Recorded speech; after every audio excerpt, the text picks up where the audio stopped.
예, 오늘은 창세기 39번째, 39번째 바벨 도시와 탑입니다. 말씀은 창세기 11장 1절에서 26절까지를 우리가 공부하도록 하겠습니다. 그러면 창세기 11장 1절부터 보도록 하겠습니다. 그런즉 온 땅이 하나의 언어와 하나의 구호를 가지고 있었더라, 이렇게 말씀하십니다. 그러니까 아담 때부터 노아 때까지는요, 온 땅의 언어가 하나였습니다. 그리고 말하는 스피치, 이 말도 똑같이 하나였습니다. 그렇기 때문에 언어에 대한 단절은 전혀 없었습니다. 여기서 언어라는 것은 랭귀지로 음성이나 문자로서의 어떤 전달 체계, 이것을 바로 언어라고 합니다. 여기서 또 구어라고 말하는 것은 스피치입니다. 우리가 우리의 생각들을 전달할 때 음성이나 대화를 쓰죠. 바로 이것을 구어라고 합니다. 그런데 여러분 아시다시피 이 구어에는요, 면적이 작은 우리나라도 사투리가 각 지방마다 있습니다. 경상도, 그 다음에 전라도, 충청도, 강원도 다 사투리가 있어요. 제주도의 사투리는 잘 못 알아들 정도지요.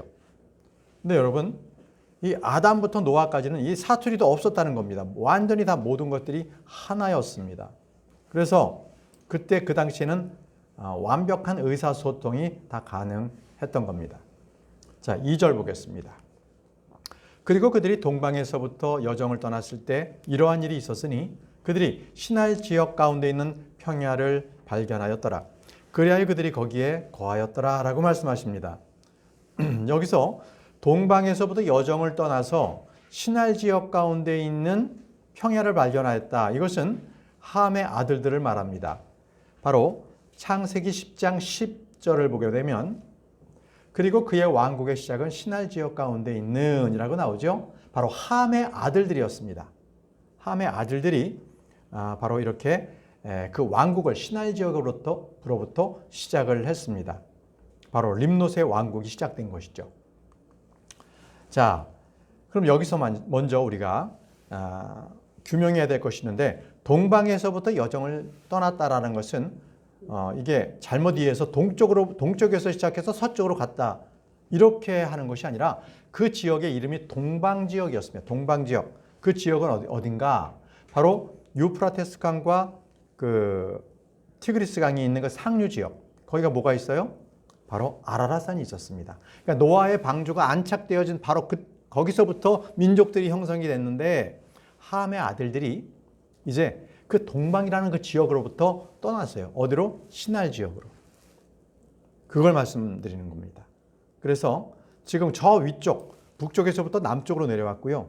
그리고 저쪽 서쪽에서부터 동쪽으로 이동을 해서 티그리스 강과 유프라테스 강을 거쳐서 쭉 내려온 겁니다. 그래서 이제 시날 지역, 바벨이라는 곳으로 안착을 한 거예요. 누가? 함의 후손들이, 림롯이. 거기서 바벨이 생긴 거예요. 바벨. 자, 그런데 문제는요, 우리 지난 시간에도 배웠지만 함의 아들들은 종이 된잖아요. 종들의 종입니다. 그런데 이들이 왕국을 세웠다는 것은 하나님께서 원하시는 사항이 아닌 거죠. 전도서 10장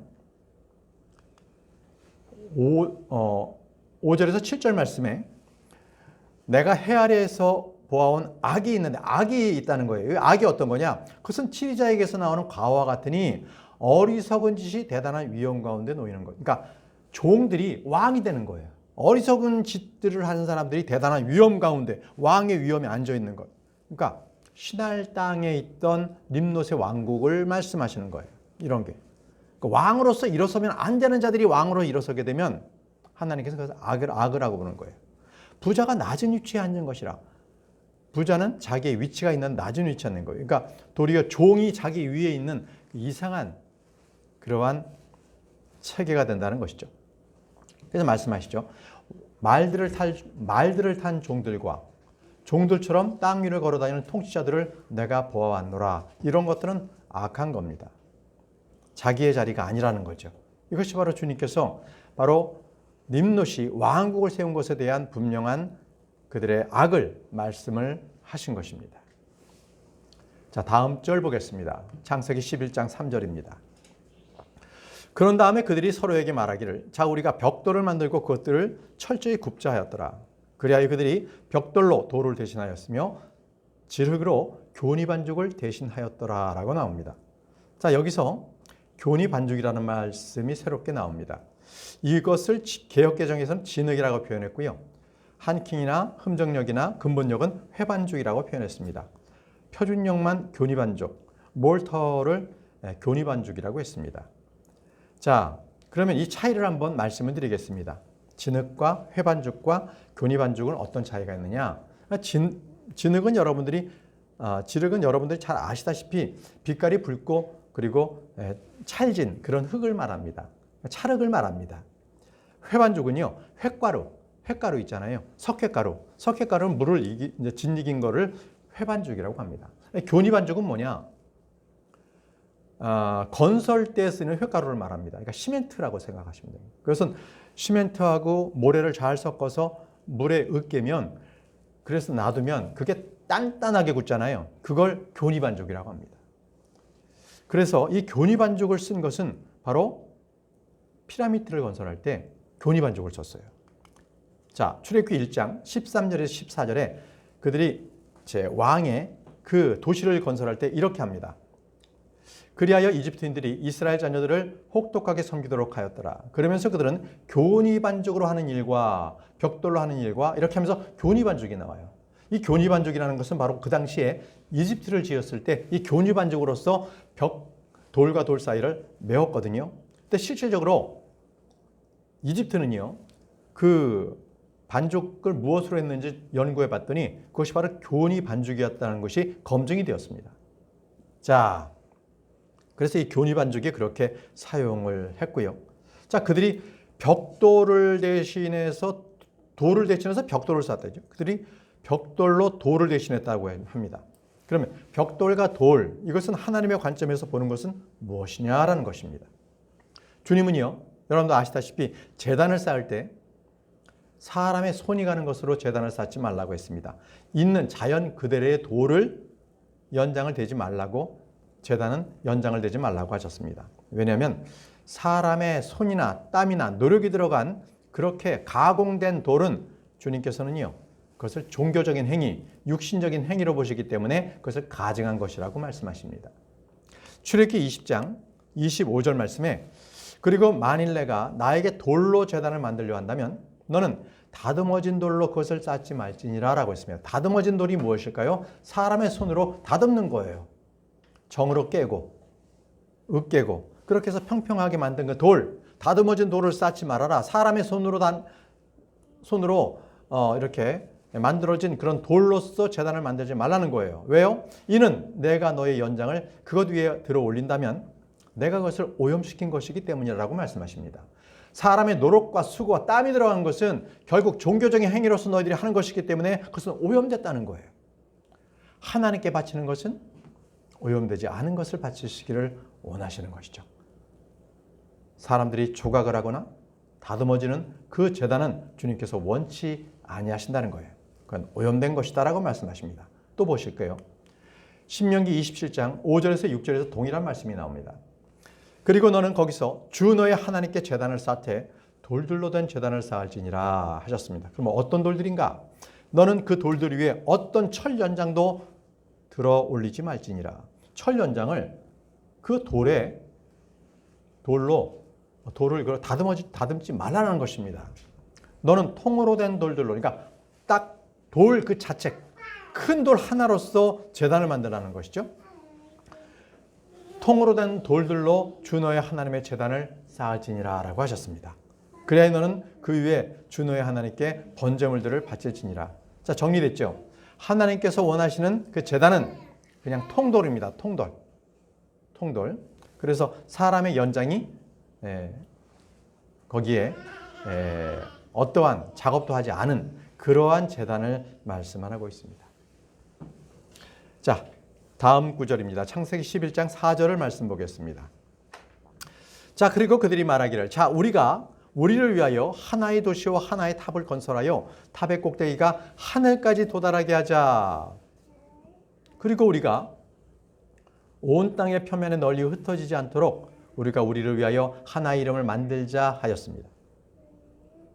여러분 여기서 잘 보게 되면 창세기 11장 1절부터 4절까지 계속적으로 나오는 말씀 중에 하나님이라는 말씀은 한 번도 나오지 않습니다. 다 우리를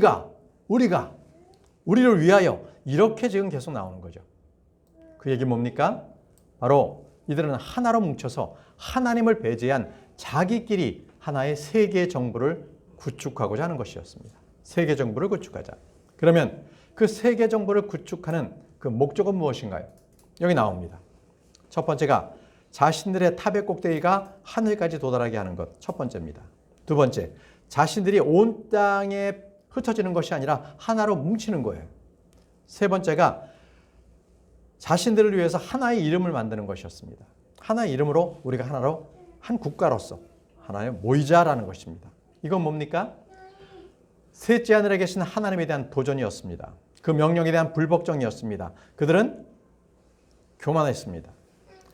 우리가 우리를 위하여 하나의 도시와 하나의 탑을 건설하여 라고 했습니다. 다시 말씀드리면 노아의 후손들은요, 하나님을 잊어버렸습니다. 이제 그들은 도시를 건설할 때 벽돌을 구워서 도시를 만들었습니다. 그리고 탑을 쌓는 일에 그들은 매진했습니다. 여러분, 도시는요, 상업적인 것의 상징입니다. 탑은요, 종교적인 것에 대한 그러한 상징물입니다. 잘 아시죠? 오벨리스크. 오벨리스크는 바로 이 바벨론 종교의 상징입니다. 그래서 보면 여기저기에 유명한 도시에는 오벨리스크 탑이 세워져 있는 것을 볼 것입니다.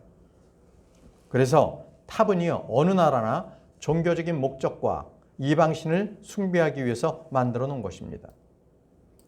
결국 이들은요, 하나님 아닌 다른 신을 섬기기 위해서 탑을 건설하고자 했던 것입니다.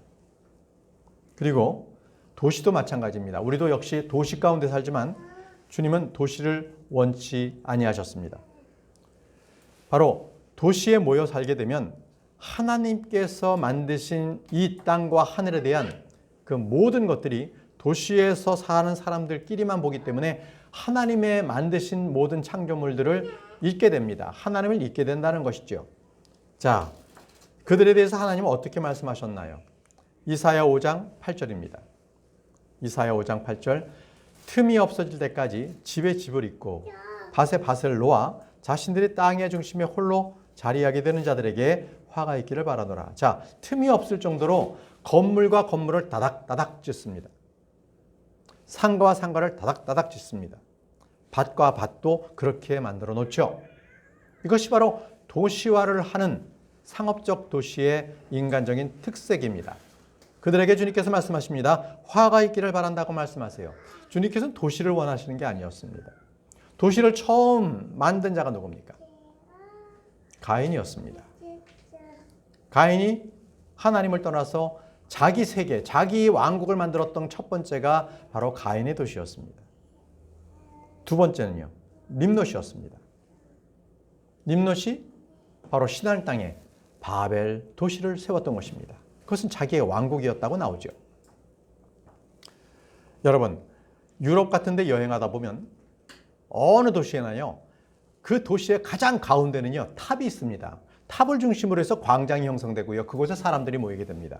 결국은 탑은요, 그 도시의 중심지를 말하고 있습니다. 그래서 이들은 바로 탑과 도시를 만들 때 탑을 건설하게 됐던 것입니다. 자, 다시 창세기 11장 4절 보시면 탑의 꼭대기가 하늘에까지 도달하게 하자라고 했습니다.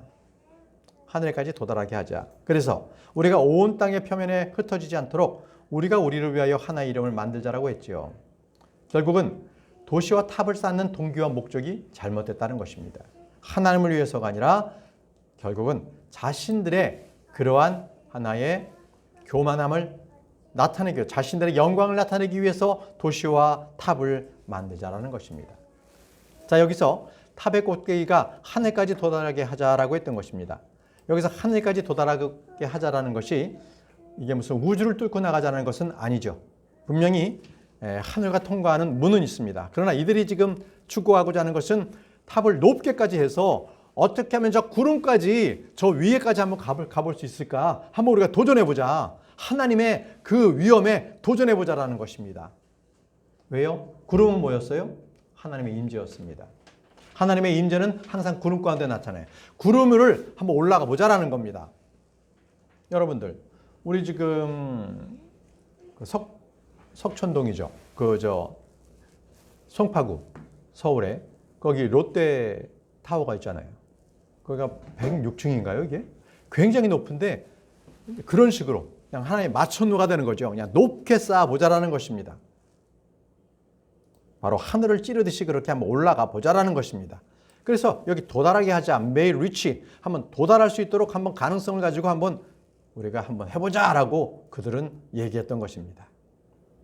네, 여러분.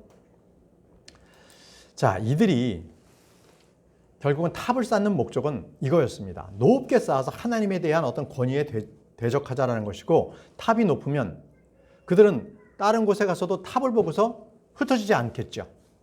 흩어지지 않고 탑을 보고서 쫓아올 수 있는 거잖아요. 그래서 바로 그러한 목적에 인간의 교만, 인간의 욕구, 하나님에 대한 도전, 이런 것들이 탑에 완전히 다 응축되어 있는 그 의미였습니다. 그러나 분명히 주님은 그것은 반역이라고 합니다. 이들은 분명히 여기 지금 말하죠. 우리가 온 땅의 표면에 흩어지지 않도록 하자라는 것입니다.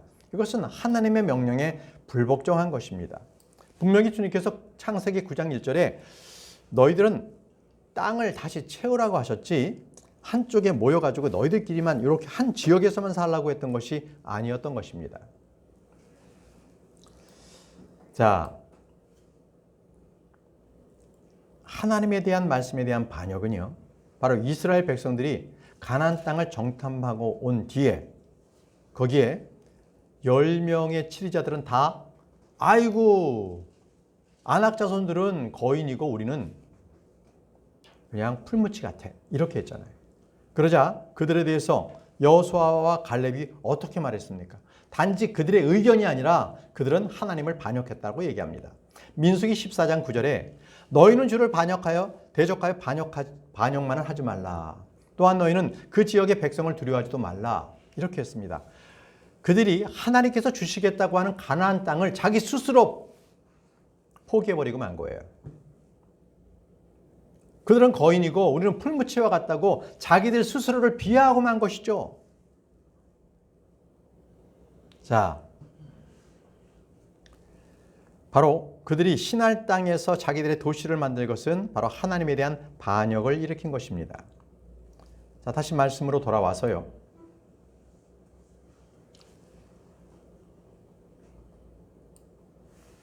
여기서 이들은 이렇게 말합니다. 우리가 우리를 위하여 하나의 이름을 만들자라고 했습니다. 우리의 이름을 만들자라는 것은 자신들의 이름을 갖다 높이 올리는 거기 때문에 그것은 하나님 보시기에 교만한 거죠. 자신의 명성, 자신의 명예를 드높이자는 것은 바로 마귀의 짓입니다. 이사야 14장 12절에서 14절에 루시퍼가 바로 똑같았습니다. 오 아침의 아들 루시퍼야, 내가 어떻게 하늘에서 떨어졌는가? 민족들을 약하게 하던 내가 어떻게 끊어져 땅바닥으로 떨어졌는가? 이는 내가 너의 마음속으로 이렇게 말하였기 때문이라. 내가 하늘로 올라가겠노라. 교만입니다. 내가 나의 보좌를 하나님의 별들 위로 크게 높이겠노라. 내가 북쪽에 측면들에 있는 회중의 산 위에도 앉겠노라. 북쪽에 하나님의 보좌가 있습니다. 북두 칠성이 있는 바로 그쪽에, 거기에 회중의 산이라고, 회중의 산 위에 하나님의 보좌가 있는데 바로 거기에 자기가 하나님 대신 앉겠다는 겁니다. 반역하겠다는 거죠. 내가 구름들의 높은 곳들 위로 올라가겠노라. 자, 구름들, 하나님의 영광이 있는 것은, 하나님의 임재는 구름과 함께 있는데 바로 구름들 위에 높은 곳으로 자기가 올라가겠다고 합니다. 그래서 자기가 지극히 높으신 분, 하나님처럼 되겠다고 루시퍼가 얘기를 한 거죠. 이 교만입니다. 교만. 주님께서는 교만을 가장 증오하십니다. 자, 다음 구절입니다. 창세기 11장 5절. 이에 주께서 사람들의 자녀들이 건설한 그 도시와 그 탑을 보려고 내려오셨더라. 자, 하나님께서는요, 모든 것을 알고 계십니다. 그러나 직접 확인해서 하나님께서 바로 그 도시와 탑을 확인도 하십니다. 소돔과 고모라를 심판하실 때도 이미 다 아시는 하나님께서 직접 내려와서 확인도 했습니다. 바로 주의 천사와 두 천사가 내려왔죠. 창세기 18장 2절입니다. 그런즉 그가 자신의 두 눈을 들어 보았더니 보라 세 남자가 그에게 서 있더라. 아브라함이 봤더니 세 남자가 있는 거예요. 그 세 남자가 온 것은 소돔과 고모라의 멸망을 위해서 내려왔던 거거든요. 그것을 직접 보겠다는 것입니다. 이에 그가 그들을 보자 그는 문에서부터 그들을 마중하려 달려나와서 땅바닥을 향하여 몸을 숙여 절하며, 이렇게 해서 이 아브라함이 세 천사를 맞이했습니다. 경배했죠. 자, 롯도 그랬습니다. 창세기 19장 1절에 그리고 나서 저녁에 두 천사가 소돔에 이르렀더라. 자, 천사가 직접 소돔을 확인하러 간 겁니다. 그리고 롯은 소돔의 성문 안에 앉아 있었더라. 그러다가 롯이 그들을 보고 그들을 맞이하려고 일어났으니 그가 자신의 몸을 숙여 자기 얼굴이 땅바닥을 향하도록 절하였더라. 자, 두 천사를 맞이했어요, 롯이요. 자, 이토록 천사들, 주의 천사는요, 주의 천사와 두 천사는 바로 소돔과 고모라를 멸망하기 이전에 바로 그들이 직접 그러한 행위들에 대해서 바로 천사들과 그 주의 천사가 확인하러 내려오셨던 거예요. 자, 인류 역사상 가장 처음 신할 땅에서는 거대한 프로젝트가 시작이 되었습니다. 바로 도시의 건설과 탑의 건설이었습니다. 이것을 바로 주님께서는 친히 내려와서 보시고자 했습니다. 여러분도 아시나요? 지금도 어둠의 세력들이 이 땅에 있습니다. 바로 바벨의 도시와 탑을 건설하자 했던 그 석공의 후예들이 지금 이 땅에도 있습니다. 그들의 이름이 바로 프리메이슨입니다. 프리메이슨은 그들의 표가 바로 석공들이 쓰는, 그죠? 캠퍼스, 이런 것들이 바로 자신들이 도시와 탑을 건설해서 하나님 필요 없다라는 것을 그들이 추구하는 단체입니다. 또 하나님께서는 흩어지기를 원하셨지만 유엔이나 이 세상은 어때요? 모아지기를 원해요. 마지막 때에는 모든 전 세계가 하나로 통합되기를 그들은 추구하고 그렇게 될 것입니다. 마지막 때입니다. 자, 본문으로 돌아가서 창세기 11장 6절 말씀을 보도록 하겠습니다. 그리고 나서 주께서 이같이 말씀하셨느니라. 보라, 백성이 하나여 그들이 모두 하나의 언어를 가지고 있기에 그들이 이 일을 하기 시작하였다. 그런즉 이제 그들이 하려고 구상해 온 것을 아무것도 저지되지 않을 것이라 라고 하셨습니다. 자, 그들이 언어가 하나고 백성이 하나였기 때문에 민족이 하나였어요. 그래서 그들이 생각하는 것들은 모든 것들이 어느 것도 하나 저지당함이 없이 됐다는 거예요. 그렇다고 여러분 이 말씀에 대해서 오해하지 마십시오. 하나님께서 이들을 어떻게 막지 못할 것이라는 것이 아닙니다. 하나님은요, 모든 것들에 대해서 다 가능하십니다. 문제는요, 이 인류가 모든 것이 하나였기 때문에 그들이 끊임없이 노력하는 것, 이런 것들이 쉽게 저지당하지 않는다는 것에 대한 문제가 있었던 것입니다. 그래서 지금도요, 어떻게 하게 되면 이 사람들이 저 창공을 뚫고 나가서 어떻게 하게 되면 저 우주를 향해서 뭔가 좀 나가볼까? 그래서 나사가 있는 거 아닙니까? 그리고 이 상업용 로켓을 쏘아 오르지 않습니까? 바로 그러한 노력들이에요. 자,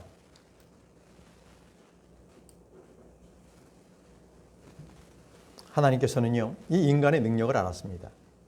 하나님께서 막지 못했다는 것이 아니라 민족과 언어에 대한 구분이 없었기 때문에 사람들은 실로 엄청난 지혜, 지식을 가지고 있게 된 겁니다. 그래서 그들은 아무 것에도 저지가 되지 않을 것이라고 주님께서 말씀을 하신 것이죠. 그 다음 구절 한번 보십시오. 주님께서 이제 그들을 이렇게 해서 정리를 하십니다. 창세기 11장 7절에 자, 우리가 내려가자. 그리고 거기서 그들의 언어를 혼란스럽게 하여 그들이 서로의 구호를 이해하지 못하도록 하자. 이렇게 말씀하십니다. 여기서 자, 우리가 내려가자라고 하셨죠. 자, 우리가 복수입니다. 삼위일체 하나님을 만드시죠. 아담을 만드실 때도 우리의 형상에 따라 우리의 모양대로라고 말씀하신 삼위일체 하나님께서 그대로 말씀하시는 겁니다. 우리 주님께서는 신할 땅에서 사람들이 인류가 도시와 탑을 건설하는 것에 대해서 문제는 그들이 하나의 구호를 가지고 있었다.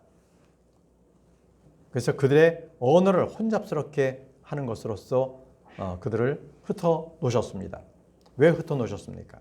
그것은 민족과 언어를 갈라놓음으로 해서 결국은 그들이 주님을 찾기 위함입니다. 주님을 찾기 위해서 그런 겁니다. 사도행전 17장 26절에서 27절 그리고 인간들의 모든 민족들을 한 피로 만드시어 온 땅의 표면에 지내도록 하셨으니 미리 정하신 때와 그들의 거처의 범위들을 결정하셨느니라. 그들이 어느 지역에서 사는지 어느 구역에서 사는지를 결정하셨습니다. 왜요? 이는 그들로 하여금 주를 찾게 하려 하심이라. 혹 그들이 그분을 감지하려 할 경우 그분을 발견하려 하심이라는 거예요. 그렇기 때문에 주님께서는요, 모든 민족과 나라를 이렇게 하고 언어를 다 흩으신 것은 그들의 부족함을 알고 그래서 어떻게 하든지 하나님을 찾도록 주님께서 만들어 놓은 장치인 겁니다. 하나님께서 그들을 강제로 흩으신 것은요, 결국 자신들의 지혜로서 자신의 꾀에 넘어가게 된 결과입니다. 고린도전서 3장 19절 말씀에 기록되기를 그분께서 지혜로운 자들을 그들 자신의 꾀에 넘어가게 하시느니라 이렇게 말씀하셨습니다. 결국은 사람은 언어가 하나였고 모든 백성이 하나였을 때 그들은 그들의 지혜를 높이려고 했어요. 하나님을 대적하려고 했습니다. 그랬을 때 주님께서는 그들을 흩으시며 자신의 꾀에 자신들이 넘어가게 하셨던 것입니다. 자, 8절 말씀 보시겠습니다. 창세기 11장 8절 말씀. 자, 그렇게 하여 주께서 그들을 거기로부터 온 땅의 표면 위에 널리 흩으셨으니 그들이 그 도시를 건설하는 것을 그만두었더라. 여러분, 여기 잘 보세요, 말씀. 그들을 흩으셨을 때 그들이 그만두었던 게 뭐예요? 탑입니까? 도시입니까? 도시를 그만두었어요. 도시를. 탑을 건설하는 것을 그만둔 것이 아니라 도시를 건설하는 것을 그만두었다고 말씀하십니다. 여러분, 우리 주님께서는요, 이스라엘 백성은 하나로 모으시는 분이십니다. 그러나 모든 백성들은요, 흩으시는 분이세요. 그렇기 때문에 사람들이 아무리 유엔 그리고 아랍 민족 연합 이렇게 아무리 그것을 동맹을 강화해서 모인다 하더라도 주님께서는 그들을 흩어버리시는 분이세요. 흩어버리십니다. 이사야 8장 9절에서 10절 말씀에 오 너희 백성들아 너희끼리 연합하라. 그러면도 너희는 산산이 부서지리라. 연합해봐야 부서지게 하시겠다는 거예요. 그리고 먼 나들에 속한 너희 모두여 귀담아 들으라. 너희 자신을 동염해라.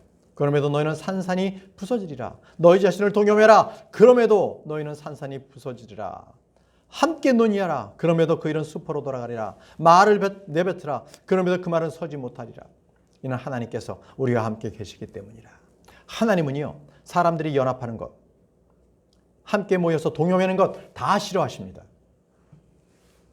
그것이 하나님의 뜻이에요. 분리하라는 거예요. 하나님의 말씀과 뜻이 맞지 않는 사람들, 잘못 생각하고 있는 사람들, 이 사람들에게 잘 타이르고 그것이 안 되고 끝까지 자기 고집을 피우면 그들과 분리하십시오. 그것이 주님의 원하심이에요. 어떤 일을 하기 위해서 하나님과 함께 같은 마음, 같은 영을 가지고 있지 않은 그러한 사람들은요, 우리가 함께 할 필요가 없습니다.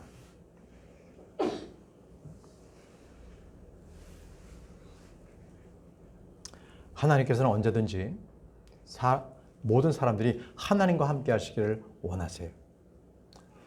하나님께서 결국 사람들이 자신의 말을 듣지 않잖아요. 그런 주님께서는요, 그 응분의 대가를 그들에게 지불하시는 분이십니다. 그걸 꼭 기억하시기 바랍니다. 자, 창세기 11장 9절 말씀 본문으로 돌아가겠습니다. 그러므로 그곳의 이름이 바벨이라 불렸더라. 이는 주께서 온 땅의 언어를 그곳에서 혼란시킨 까닭이라. 그래야 거기서부터 주께서 그들을 온 땅의 표면에 널리 흩으셨더라. 자, 이제 그 도시의 이름이 바벨이었고요. 그곳에서부터 언어가 혼란이 되니까 서로 못 알아듣잖아요. 그러니까 언어가 같은 사람들끼리 다 뿔뿔이 헤어졌습니다. 이것이 바로 9절의 말씀입니다. 여러분, 여기서 바벨이라는 뜻이 무엇일까요? 바벨. 바로 혼란, 혼동이라는 뜻입니다. 바벨이 혼란, 혼동. 바로 여기서부터 나중에 바빌론이 유래가 됩니다. 바빌론. 바벨과 바빌론이 이제 거기서부터 바빌론이 유래가 된다는 거죠. 바벨에서. 자, 창세기 11장 10절 말씀. 이들이 셈의 세대리라. 홍수 뒤 2년 후에 셈은 100세였고 아르박삿을 낳았더라. 자, 이제 주님께서요, 다시 셈의 세대들에 대해서 쭉 말씀하시는데, 이것은 셈의 세대들에 대해서 말씀하시는 의미가 있어요.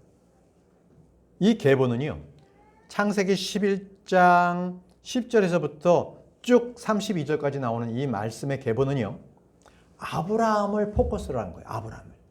바로 셈의 세대들로부터 쭉 내려와서 마지막 쪽에는 아브라함을 조명화시키기 위해서 계보를 만들어요. 바로 이제부터 이제 아브라함이 이제 출현하게 되는 거거든요. 아브라함이. 이것을 왜 말씀하시느냐? 바로 아브라함은 갑자기 무슨 설화적인 인물이 아니라는 거예요. 믿음의 조상이라고 해서 그냥 허공에 떠 있는 그런 사람이 아니라 실제 역사적으로 존재했고, 아담으로부터 셈을 통해서, 셈과 노아를 통해서 그렇게 아브라함의 인물이 나왔다는 거예요. 바로 역사적인 사실을 우리에게 말씀해 주시기 위해서 바로 창세기 11장 10절부터 셈의 세대들을 기록해 놓으셨습니다. 자, 그러면 우리가 아브라함의 계보를 한번 살펴보도록 하겠습니다. 아브라함의 계보입니다. 자,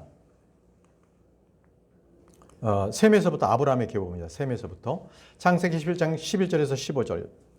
그리고 셈은 그가 아르박삿을 낳은 뒤 500년을 살며 아들들과 딸들을 낳았더라. 다음으로 아르박삿은 35년을 살고 살라흐를 낳았더라. 그리고 아르박삿은 그가 살라흐를 낳은 뒤 403년을 살며 아들들과 딸들을 낳았더라. 다음으로 살라흐는 30년을 살고 에벨을 낳았더라. 그리고 살라흐는 그가 에벨을 낳은 뒤 403년을 살며 아들들과 딸들을 낳았더라. 자, 여러분 여기서 한번 주의해서 보십시오. 이름은 좀 어렵지만 우리가 여기서 주의해야 될 것은 뭐냐면, 대홍수 이전과 대홍수 이후의 사람들의 수명이 엄청 차이가 나기 시작했다는 것입니다. 대홍수 이전에는요, 상당히 오랫동안 살았어요. 600세 이상을 살았습니다. 대홍수를 겪으면서 사람들은 그때부터 400년, 200년 쭉쭉쭉쭉 그 수명이 떨어지기 시작합니다. 그래서 셈이 600세였습니다. 아르박삿은 438년이었습니다. 살라흐는요 433년을 살았습니다. 이렇게 지금 나이가 줄어들고 있는 겁니다. 다음 말씀 보겠습니다. 16절에서 22절. 다음으로 에벨은 34년을 살고 펠렉을 낳았더라. 그리고 에벨은 그가 펠렉을 낳은 뒤 430년을 살며 아들들과 딸들을 낳았더라. 다음으로 펠렉은 30년을 살고 르우를 낳았더라. 그리고 펠렉은 그가 르우를 낳은 뒤 209년을 살며 아들들과 딸들을 낳았더라. 다음으로 르우는 32년을 살고 수룩을 낳았더라. 그리고 르우는 그가 수룩을 낳은 뒤 207년을 살며 아들들과 딸들을 낳았더라. 다음으로 수룩은 30년을 살고 나홀을 낳았더라. 이렇게 합니다. 자, 어떻게 보면 홍수 이전에 살았던 그 할아버지 세대가, 그 이후 세대가 너무 수명이 짧다 보니까 도리어 할아버지가 더 오래 사는 거예요. 할아버지가 자기 손자들, 자기 아들들을 장례를 치르는 일이 벌어지는 게 바로 이 세대입니다. 왜? 홍수 이전의 세대들은 굉장히 오래 살았어요. 셈까지는 오래 살아요. 근데 그 이후 세대들은 그 수명의 3분의 2, 어떨 땐 반 이하로 줄어들었기 때문에 먼저 죽었습니다. 아주 독특한 일이 이때 벌어집니다. 자, 여기 보세요. 에벨이요, 아이들 낳는 시대도 나이가 빨라졌어요. 에벨은 34살에 펠렉을 낳았다고 합니다. 34살 때. 보통은 뭐 100세에 낳았고 이랬잖아요. 지금 세대처럼 한 30년 됐을 때 아이를 낳기 시작했어요. 르우는 32세 때 수룩을 낳았고, 수룩은 30세에 나홀을 낳았습니다. 주목하세요. 지금과 같은 비슷한 나이대에 그들이 아이를 낳기 시작했다는 것은 바로 그들의 수명이 줄어들었기 때문에 그렇습니다. 그들의 수명이 줄어드니까 그들이 아이를 낳는 그 나이가 빨라지게 된 겁니다.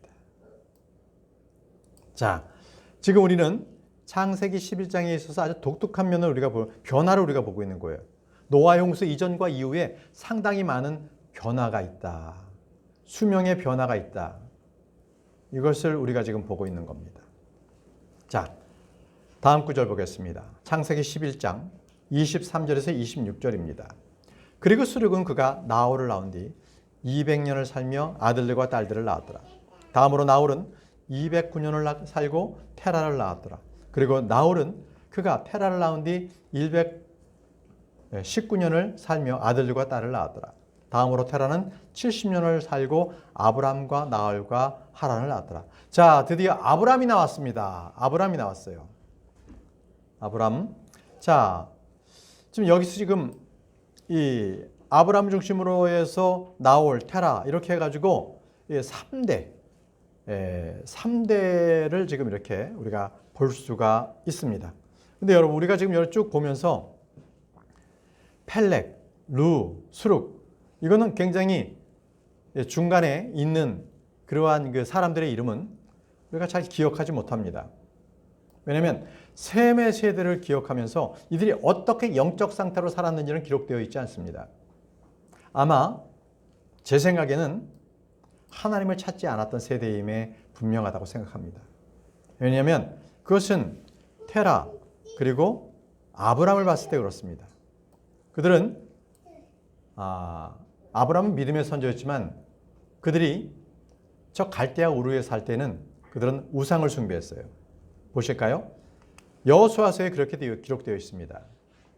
너희 조상들이 옛적에 그 하천의 건너편에 거하였더라. 하천의 건너편이라는 것은 히브리인입니다. 히브리인은 하천을 건너왔다는 뜻입니다. 곧 아브라함의 아버지요 나콜의 아버지인 타라라. 그런데 그들은 뭐라고 그랬어요? 다른 신들을 섬겼던 거예요. 그들이. 다른 신들을 섬기고 있었어요. 갈대아 우르에서는. 바로 그것이 바로 그 테라나 그리고 아브라함이나 다 똑같이 우상을 숭배했다는 것을 말씀하고 있는 거기 때문에 자, 그들이 하나님을 섬겼다는 기록은 없다는 거죠. 자,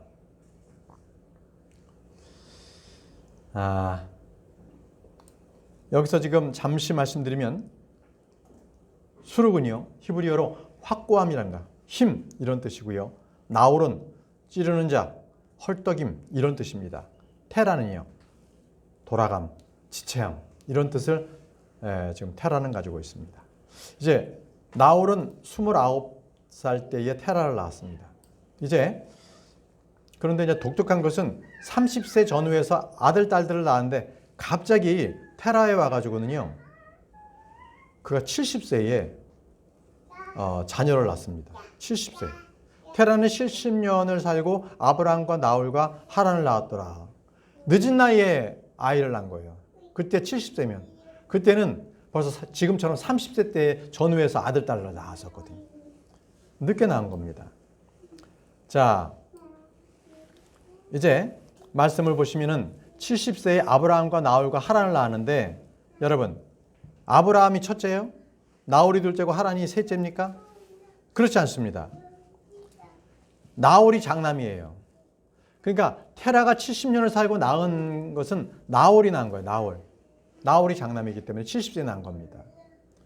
자, 이처럼 아이를 낳았는데 자기 아들들을 장남순으로 부르지 않는 것은 여기 이외에 또 다른 곳에서도 그런 예가 나옵니다.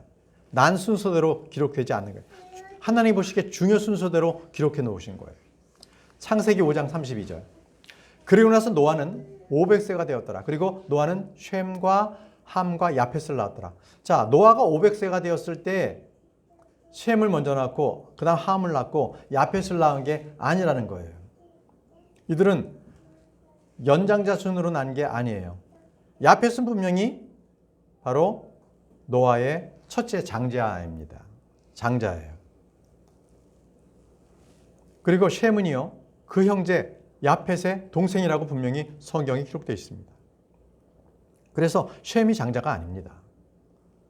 그래서 성경이 어디에서나 셈, 함, 야펫으로 나온다고 해서 그들이 순서적으로 첫째, 둘째, 셋째 아들이라는 게 아니라는 거예요. 하나님 보실 때 중요도 순서대로 그 이름을 배열했다는 것입니다. 자, 그러면 지금까지 어렵게 여러분들은 아브라함까지, 셈부터 아브라함까지 쭉 내려오는 그러한 세대들의 변천사를 봤는데 특히 수명입니다. 수명이 어떻게 변했는지를 한번 정리해 봤습니다. 노아는 950년을 살았고 굉장히 오래 살았죠. 셈은 갑자기 600년으로 뚝 떨어져요. 그러니까 노아의 홍수를 기점이에요.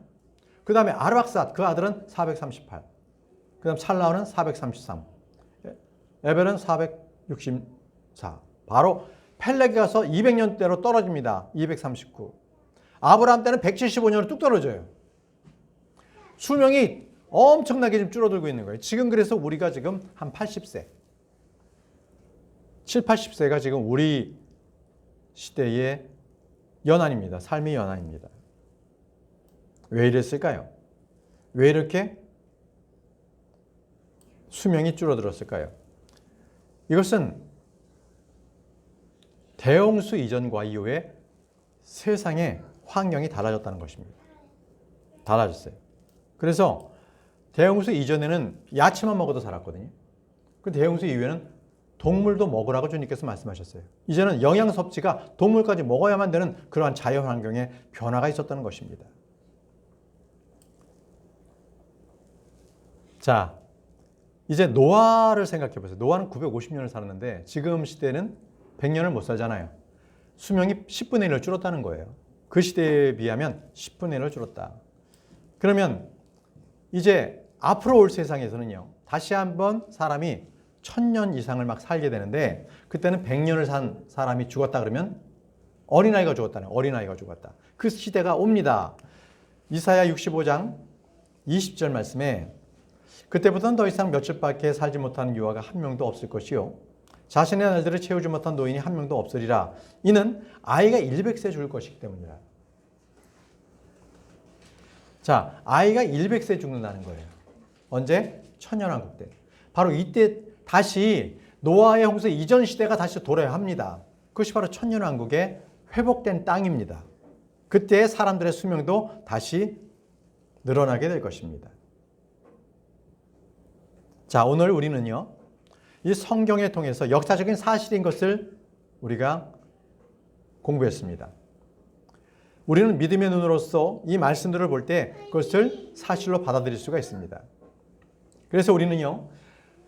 노아의 홍수 이전에 그렇게 오랫동안 살았던 그 사람들이 그냥 설화가 아니라 실질적인 거였고 환경의 변화로 인해서 지금처럼 우리는 100세 이하를 살게 됐다.